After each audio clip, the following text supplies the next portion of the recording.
i7 ગુજરાતનો અવાજ।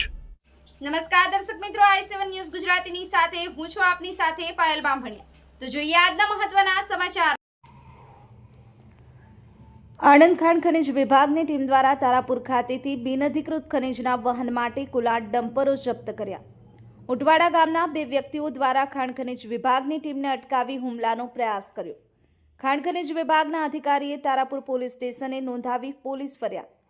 આણંદ ખાણ ખનિજ વિભાગની ટીમ દ્વારા તારાપુર ખાતેથી બિનઅધિકૃત ખનિજના વહન માટે કુલ 8 ડમ્પરો જપ્ત કર્યા હતા। ખાણ ખનિજ વિભાગની ટીમ દ્વારા 8 ડમ્પરો જપ્ત કરી તારાપુર પોલીસ સ્ટેશન ખાતે લઈ જઈ રહ્યા હતા। તે સમયે ઇકો ગાડીમાં તારાપુર તાલુકાના ઉટવાડા ગામના ઘનશ્યામસિંહ ઝાલા તથા તેમના દીકરા પ્રદીપસિંહે ગેરકાયદેસર ખનિજ વહન કરતી ટ્રકને પોલીસ સ્ટેશન લઈ જતા અટકાવી હુમલાનો પ્રયાસ કર્યો હતો, જેથી આણંદ ખાણ ખનિજ વિભાગની ટીમ દ્વારા તારાપુર પોલીસ સ્ટેશન ખાતે આ ઇસમો વિરુદ્ધ પોલીસ ફરિયાદ નોંધાવી છે, તેમ ખાણ ખનિજ વિભાગના અધિકારીએ જણાવ્યું છે।